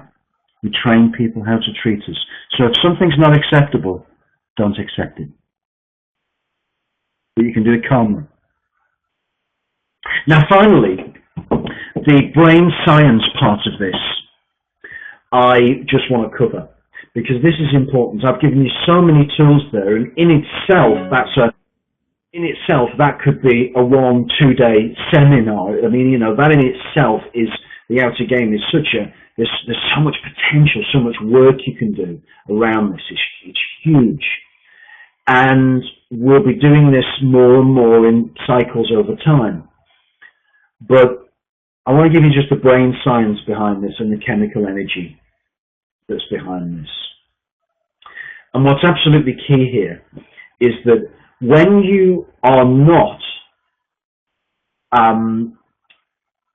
feeling good about who you are, because, let's just go back, because your self-esteem is not high, so you don't feel good about you, the others, or the world, when you're not in the right state, when time is taking over and you're going from task to task and you feel like you're just being blown around like the wind, when the voice in the head is beating you up and your routines and habits have gone and are shot to bits, when the stuff that you engage with feels negative and you've got to-do lists that seem endless, when you're putting stuff off and your goals are beginning to feel fuzzy, hazy, when you're losing the aliveness and experiential and only getting trapped in results chasing, when the goals just appear to be, and the days are drifting by, when you haven't got your do, diarise, delegate and dump, and you're just trying to walk through treacle, your brain releases 2 chemicals. And those chemicals are noradrenaline and cortisol. And they are stress chemicals. Noradrenaline and cortisol are stress chemicals.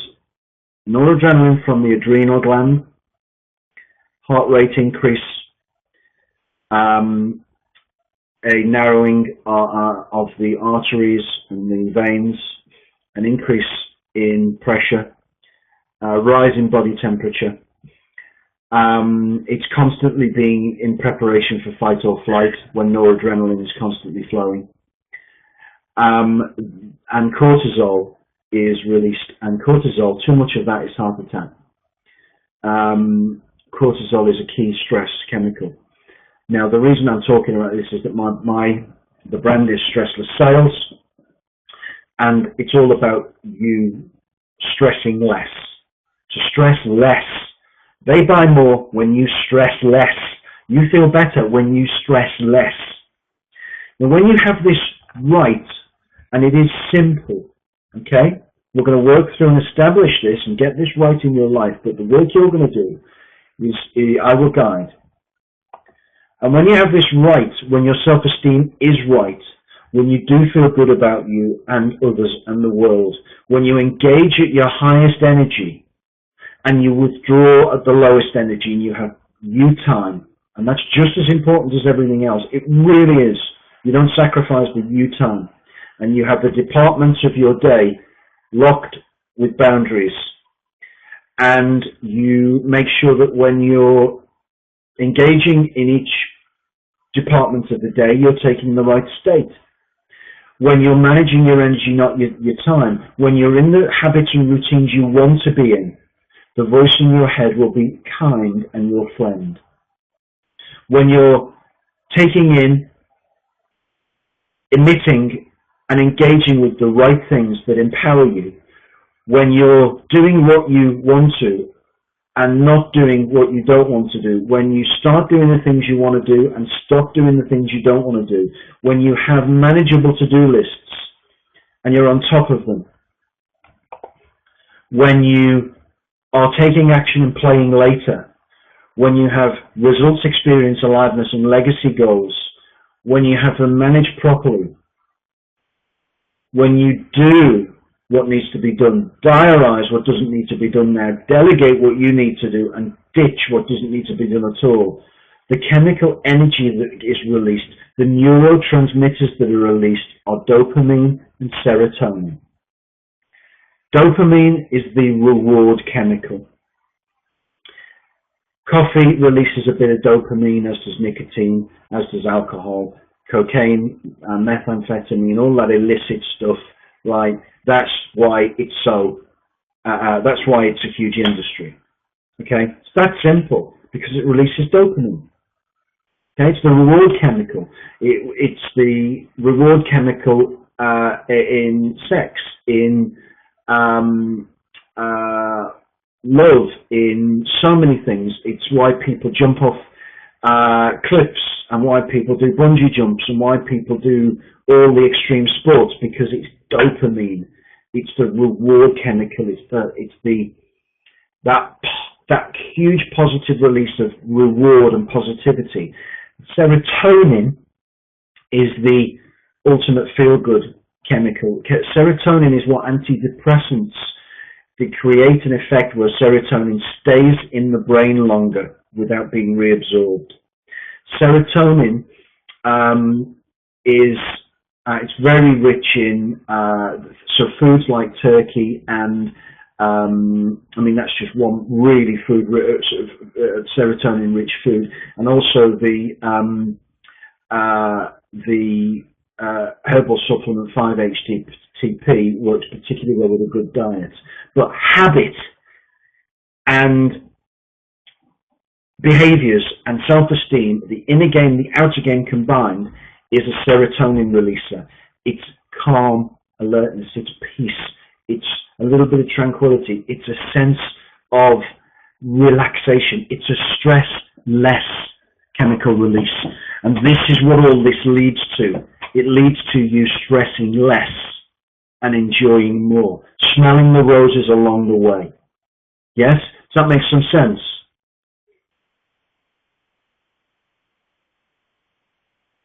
So when you're feeling good, it's because you're doing the right things. People say, I feel good for no reason. I just feel good for no reason. It's because you've been doing things which are releasing those chemicals. And your purpose is being served in the world. And you're balanced more than you're not. And this releases the reward that comes afterwards. And when you say, oh, you know, I feel so low today for no reason. Well, that's because we've lost track of some of these things. And the hangover is the chemicals have depleted. And some of the cortisol and noradrenaline's kicked in, and now a day or two later, we feel low, we feel sad. So it's not for no reason, it's like hangover, a delayed reaction of good habits or bad habits. Yes? So what I'd like for you to do now, just to give me a break, and I was hoping to get a volunteer to go through this, but time-wise, I've really done, I mean, that's covered so much more time than I anticipated. But I'd like you just to, let's just reflect on these two screens. And let's just reflect on some action points or some stuff. Let me hear back from you what you feel is the most applicable to you, that you can start looking at, that you've already thought, yeah, that, I really connect and identify with that. What are the things here that you think, yeah, I really, you know, let's type some in. Let's each type a few in, hey?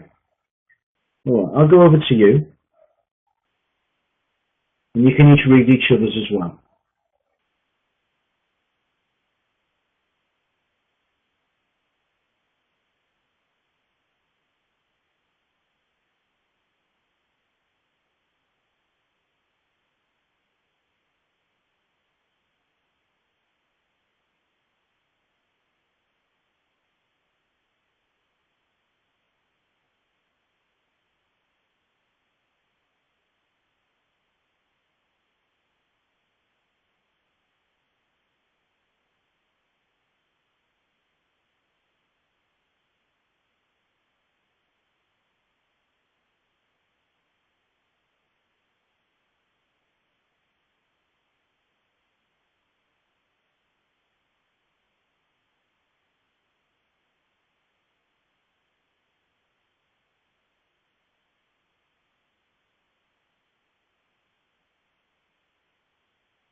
Thanks, everybody.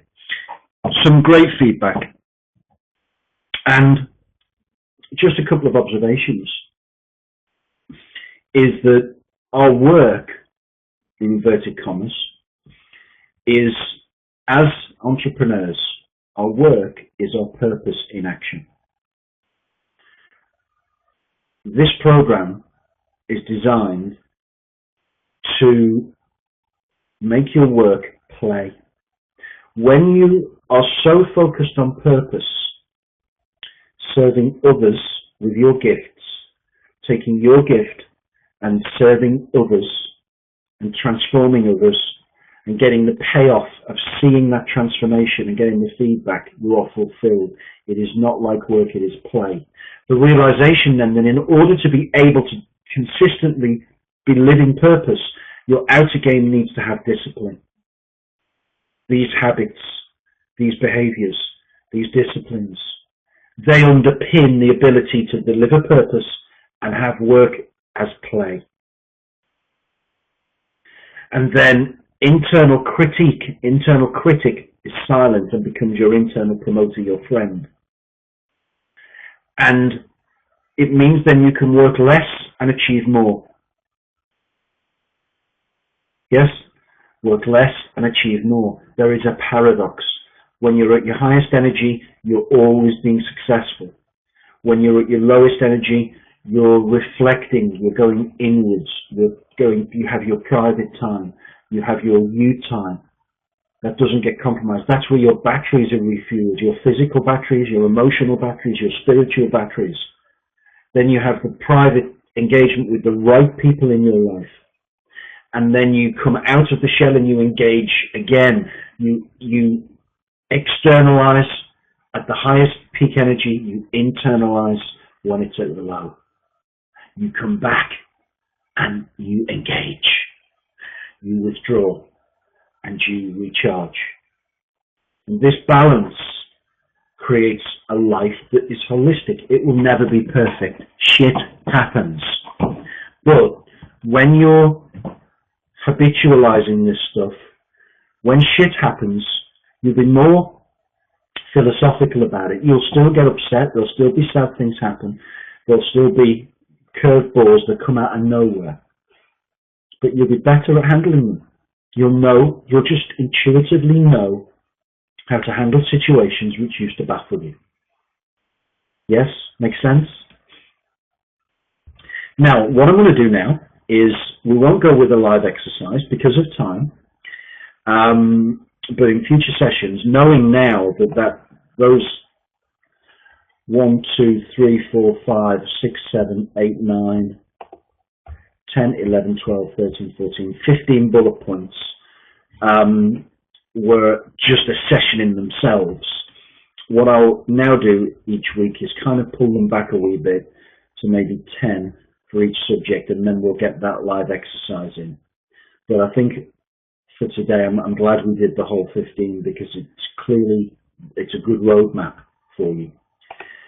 Now, what I'd like to do now is, now last week Ron did the session where he came on. Is there anybody who would like to come on and have a 10-minute, we'll go through the whole program once a week, so whilst we focus on, next week, we've done the inner game last week, the outer game this week, next week will be unique value proposition, week after will be Ask Mastery, but each week I'd like to do a quick 10-minute start with somebody, live, on the IOUASAP with them and their business.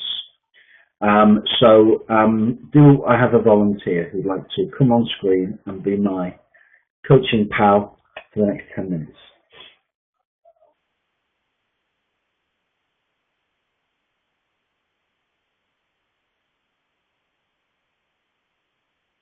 Don't see anybody volunteering.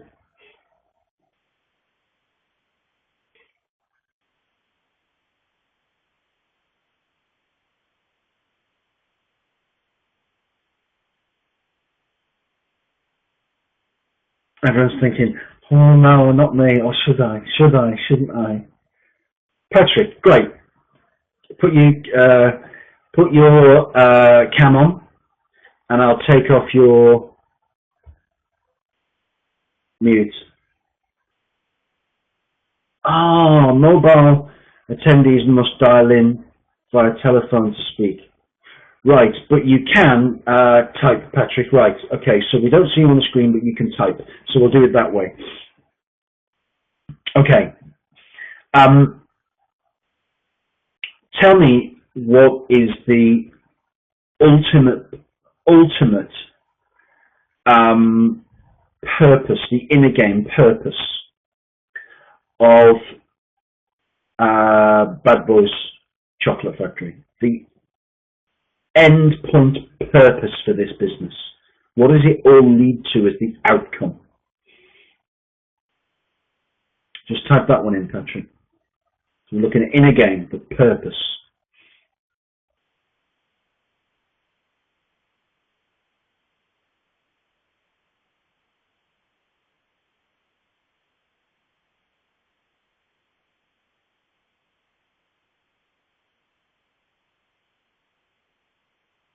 I think he's typing a paragraph here, or two.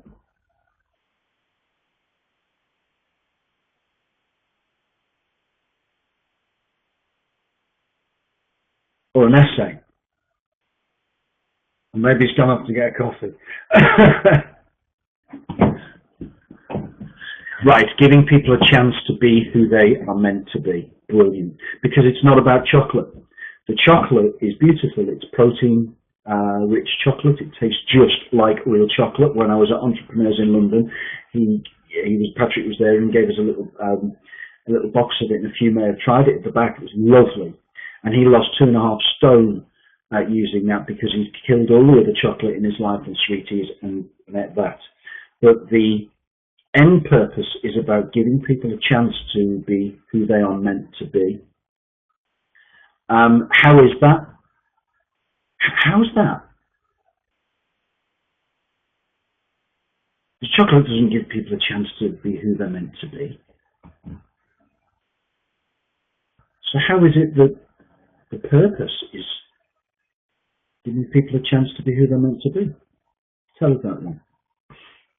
It's the vehicle. The chocolate is the vehicle. So the chocolate is a lovely thing that most of the world enjoys, but they don't want to put weight on. But most of us love a bit of chocolate, especially the ladies, because it releases oxytocin in ladies, which is the love chemical, it's the hug chemical. That's what it does. It doesn't release it in those guys for some reason. So it's the vehicle. And so if it's not about the chocolate, then who sells the chocolate?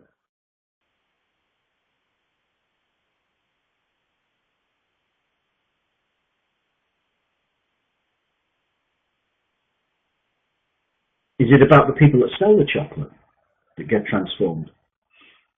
It's the community. And who's in that community of people that sell the chocolate?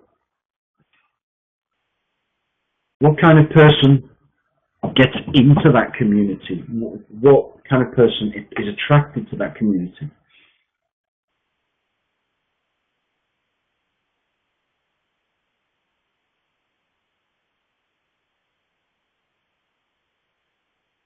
People who are homeless.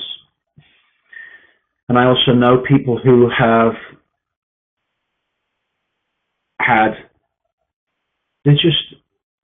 they've lost track. They might have been in prison. They might have been in addiction. They might have been abused. They might have given up. They might have thought society has given up. But they still have been given a purpose, and they've still been given gifts, and they have a place and a destiny in this world. And what this does is it says, look, how do you want... They're struggling to get a proper job, in inverted commas, where they can be a slave to somebody else and have all the doubts and reinforced and have the self-esteem kicked a bit more. But instead, they can come on board, they can have Patrick make the chocolate, they can get out in the community, on markets, meet with the Bad Boys community, and they can then start giving people a bit of pleasure with beautiful chocolate where you don't put weight on, and they can build a small business, and as a community it helps them to get a second chance in life. Wow. It's a gateway to finding their purpose, and it's about paying it forward. Now that is purpose. That's the purpose of the business. Nothing to do with chocolate. So we're not selling chocolate. Well, the Bad Boys brand's awesome. It's a great brand. And the strap line is the power of second chances. Now let's look at the outer game. In order for you to help these people and make sure that the people who want help and are ready for the help, okay, because it's not just about rescuing people who don't want to be rescued. There's plenty of people who want to stay in their misery because they're not ready yet, okay? But those that are ready are ready, the ones that are ready to be reached. What is it about your outer game that needs to be calibrated so that you reach them, so that you get this done, so that there's no procrastination, so that you're at your right energy, so that you're inspirational?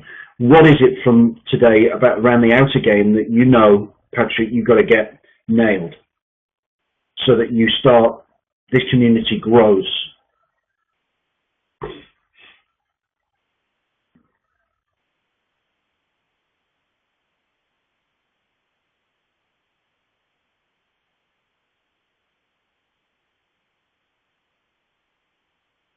Stopping doing stuff that doesn't matter.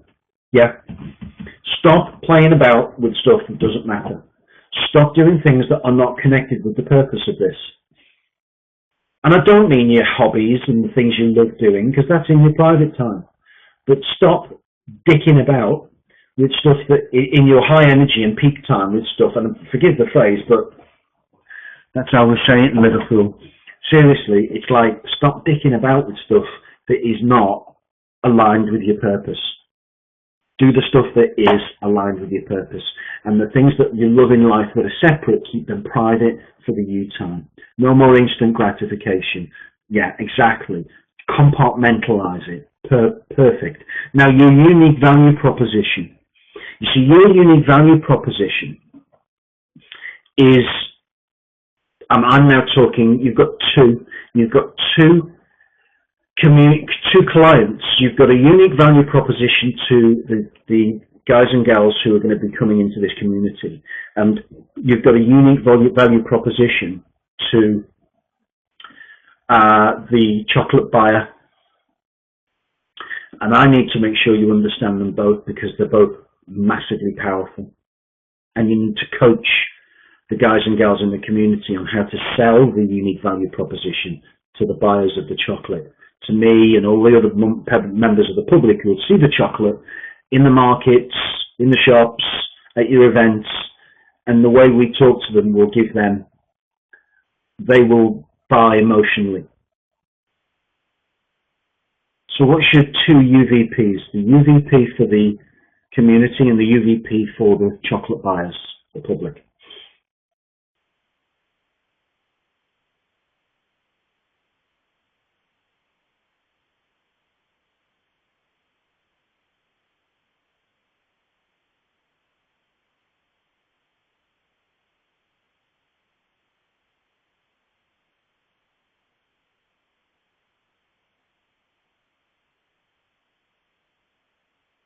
Great. Okay, I'm going to embellish on those. Okay, help you along. And this session we'll do one of these every week for a member of the group, because I think it's good. So we've got those people need you, the buyer feeling great, and the buyer helping, and that's really important. So let's start with the buyer, the chocolate buyer. One of the most fundamental human needs is love and belonging. It's esteem. So love and belonging and esteem, how I see myself and how I want others to see me, and self-actualization, all part of the Maslow's hierarchy of needs, human needs. Contribution is key, helping others is key, charity is key. We like to, it is part of our social conscience, it's part of our DNA. We like to help others, and we also like to be seen to be helping others. We do like to help others, and therefore when if I'm selling the chocolate, then my unique value proposition is you can enjoy chocolate that's beautiful without putting weight on, and you can help people. You can help to give people a second chance at life so they can fulfill their purpose. Now, how would you like to do that? Yeah, take a taste of this. That's it. That's emotional connection. They're getting something they like. Beautiful. Won't put weight on. Oh, isn't this lovely? And by the way, you're giving somebody a second chance at life. Now, they're more likely to buy the chocolate than they are to go and buy a Snickers. I nearly said marathon there. You can tell how old I am, can't you? To go and buy a Snickers bar. And the UVP to the member of your community is, how would you like to just ditch this soulless search for a proper job where all you get is constant rejection, and join a community of like-minded people where you can get a second chance at life and be encouraged by people who want to see the best in you, who've been where you've been. Get yourself a small business and participate in a real community where you're serving others, rebuilding your life, and fulfilling your purpose. How would you like to do that? Wow. Yes. So there's your unique value propositions. Then you've got the asking questions. And we're going to just stay with the if question for now. So I'm talking to somebody who's been on tough times, somebody who's a potential member of the community, and I'd say, if there was a way that you could build a business without upfront capital outlay, if there was a way that you could build your own business where you love and enjoy it, where you could get a second chance at life and be part of a community of like-minded people where you live, if you could do that, what would it be worth to you financially and emotionally? There's the if question in the A for Ask Mastery. And when those guys and gals are meeting the public, if you could have chocolate whenever you wanted without putting weight on, that tastes just like real chocolate, it's beautiful, but it's protein rich, so you can eat it, you won't feel hungry, and it's healthy. And if you could do that and at the same time give somebody a second chance at life, somebody that really deserves it, if you could do that, would that be something that you'd like to do? Would that make you feel good? Those are the questions. You can't say no to them. That magic if question. Now, what about the story, Sal? What's the story? How can you tell the story of, in fact, I think you already have been. Who can you show backing up and endorsing Bad Boys Chocolate? How many video testimonials have you got? What have you been doing with them? How many smiley, happy people are on saying, I've been given a second chance. Bad Boys Chocolate, this is what it's done for me before. I was this, now I'm this. How many customers are on there going, this is lovely. I've been doing this for a few weeks. I haven't put weight on. It's great. Oh, by the way, it really does feel good to give people a second chance at life. You've got 10 videos. Awesome. I've seen them. They're great. I like them and I share them. And incidentally, guys and gals, I think every one of us should now start liking each other's Facebook pages and our business pages. Everyone should be connected on Facebook now here. We should connect and follow each other on Twitter, follow each other on the Facebook business pages. We should connect on LinkedIn. We should follow each other on YouTube. We should have a look at each other's websites and join each other's lists. We should be able to give people feedback. We should get this community now, you know, there's 9 of us, 10 of us on today, and it's brilliant. You know, it will grow over time, but right now we've got such an intimate community here that's starting to build. Let's start really engaging so that we can start this synergy that out of which so much crops up and so much benefit. So you've got 10 videos, brilliant. Okay, now the action, which is closing the sale, completing. How do you get the community members to take action? How do you get them to say, right, I want in, I want to start, I'm ready, what do we do? How do you get the public to say, yeah, I want some chocolate, and I don't just want a little bag, I want loads, and I want it regularly? How do you complete? How do you get the order? Events.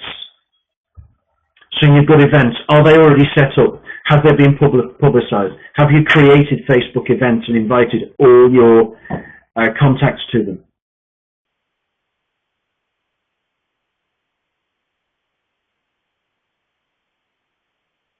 So that's what the next thing is to start really promoting this. No, not yet. Right. Action point. What have you got to do then? You got to do it. You've got to make it right now. All of us in this group know your purpose and we're inspired by it. When you put that in, people are saying, "Wow, way to go!" But that's 9 people in a private group. This needs to go, woof, and I'll share it to mine, and everybody else will no doubt share it on their Facebook. I'll retweet it. I'll put it out.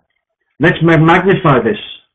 Get it confirmed with the organizer. Let's get it going. Let's get it out there. Then let's get the people in the community getting out into their community that this is going on. Let's get bums on seats. Now, what's the payoff for all of this?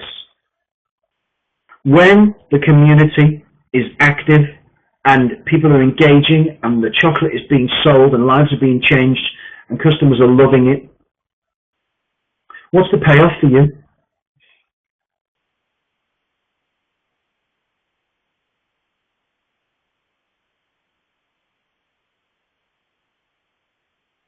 What's your payoff, Patrick? When all of this is a reality.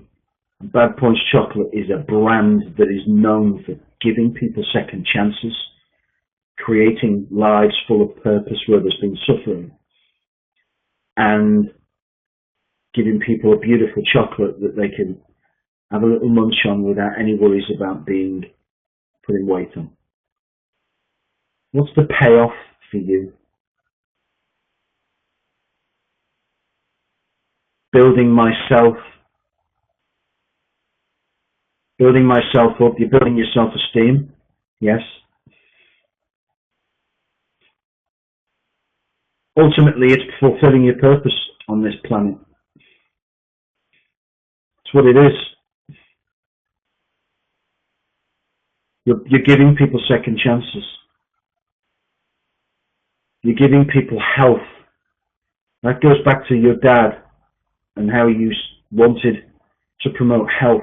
And it goes back to all the people you know who need second chances. This is your purpose. We get our purpose from our life story and we build a business around it and what we're passionate around.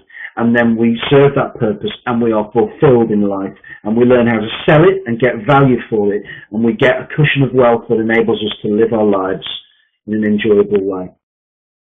Brilliant. Well done. Patrick, well done for participating. And every week going forward, I'd like to do the same with another member of the group. And for those of you that have observed that, at the bottom there it says group takeaways. And by the way, I'm not suggesting that next Saturday morning we all get Chinese. What I'm actually saying is what we do is what can you take away from that exercise and run it back and run that back through your business and start to ask yourself those questions. Because that's the whole point of the 7 keys. It's not just some sales process. It's actually a holistic process which gets you to yes with less stress, which gets you paid for what you're worth, which gets your business sustainable, which helps you to fulfill your purpose and get paid for it. Get paid for doing what you love, what you were put here to do. Get paid what you're worth. That's what it's for. That's what it's about. So let's now just kind of bring everything to a conclusion for the day. Have we got any other questions? So any Q&A? Any questions you've got, just type them in, guys and girls.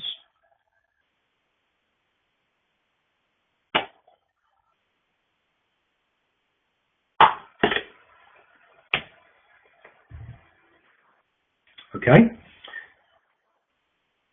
What was the name of the prayer book? It's actually, there's 2, but they are recovery related, so it's for people who are in recovery from addiction. So I'll give you them separately offline if you want them, Paul. They're not just generic prayer books, they're specifically for people in recovery. But there are many resources if people are looking for books, audio books, stuff that will complement the Stressless Sales program, that I could recommend, then just put your requests in the group, and I'll actually list some that I feel are really helpful. And I'd encourage each of you to do that as well. Books that you feel are going to help, publications, articles, websites, pages, which you individually, each of you guys use as resources for your life and your business. Pop them in the Facebook group. That group's your group. You start sticking stuff in, whatever you like, every day. Yeah, let's share. Any other questions? Type them in. I'm going to move forward, but if there are any other questions, please continue them. Now the summary of today. Put some images on the screen there. First one is the bullshit meter. The voice in your head that criticizes you is bullshit. It's a liar. You are worth more than that voice is telling you, and that needs to be understood at a deep level. And also, that bullshit meter also stands for you can bullshit other people, but you can't bullshit yourself. So if you're not doing what you know you should be, you better start doing it, otherwise the voice in your head's going to kill you.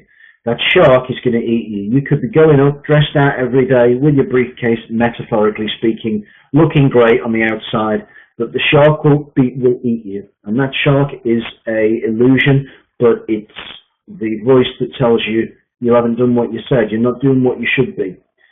So that is to remind you that the voice in the head can be nuked, all your fears can be nuked, the bullshit, you can live bullshit free and without the haunting of feeling like a fake and feeling like you're bullshitting and feeling in fear and procrastinating. You can get things done by using this stuff, and get things done now so you can play later. And your self-esteem will rise, and so will your sales. And the satellite dish is what you emit. You then turn up with the right energy in the right state. And the brain is about the right side of the brain being engaged, which is your creative passion, your emotional passion, your energy at max. And the left side of the brain is your strategy, your logic, your organization at max, with all the right brain chemicals being released at the right time, because you organize your days to be in front of your tribe, your crowd, your audience when you're at your peak, and withdrawing and renewing yourself when you're not at your peak. And the final one is serendipity. And that is that if you do all this, you will experience serendipity on a daily basis. Serendipity is the effect by which one accidentally stumbles upon something truly wonderful, especially whilst looking for something completely unrelated. These are happy accidents. And Patrick's put, it's happening to me. It does. It happened to me this week. Doesn't happen every minute of every day, but it happens when you're actioning this stuff and doing it and fearlessly following what you know is right. You put yourself where the action is, in your best energy, and you do what you know you should. Serendipity happens. Some people call it luck. We make our own luck. Luck's what happens when preparation meets with opportunity. It's serendipity. We have put ourselves out there, and happy accidents happen, and goals get fulfilled, and purpose gets served. This week's task, what I'd like each of you to do is to do an outer game check. And that's just like what we went through earlier, the first two slides. Okay? So it's use the slides and rerun the video and work with your buddy. And it's these slides, and I've shared the slides with you. And it's these things here. Habits, routines, what you take in, what you take out, what you engage with, the do's and don'ts, the starts and stops, the to-do lists, what you're procrastinating on and why, your goals, the real goals. Let's nail some results, experience, aliveness, and legacy goals. 90-60-30, 21-14-7. The do, diarise, delegate and dump. What I'd like each of you to do is just, doesn't need to be essays, but it's just to take your action points from that as your outer game check and what has appealed to you that you need to start doing, to stop doing. Let's get some goals in there. Let's see an outer game plan for each of you by Friday. Now, it might just be 5 bullet points. It could be 2 or 3 paragraphs. It could be an e-book, a mini e-book. But whatever it means to you, let's get that feedback and do it by Friday. Use the slides again, rerun the video, work with your buddy, post in the group, post your own outer game analysis in the group, do it by Friday. Any questions?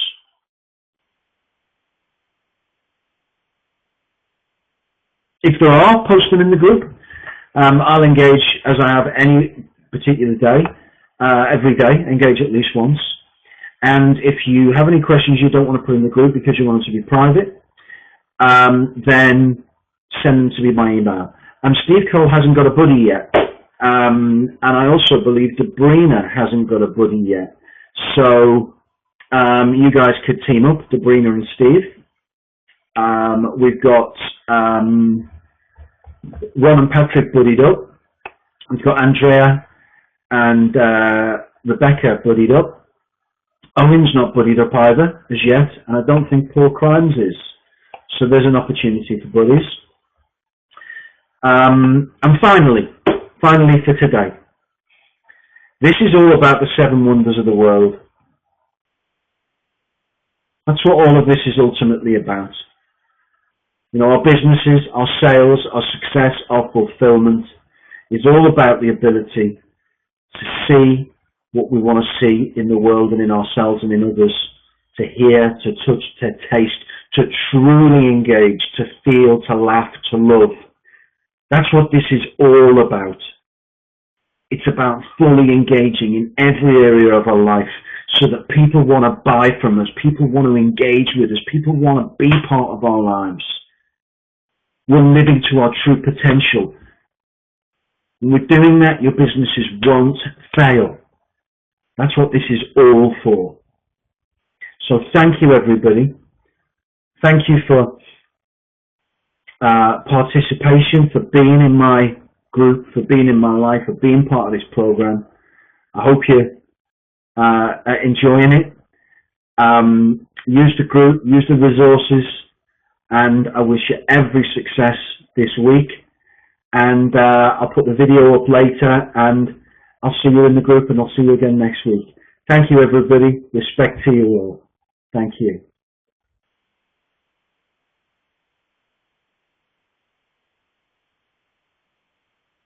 Thank you.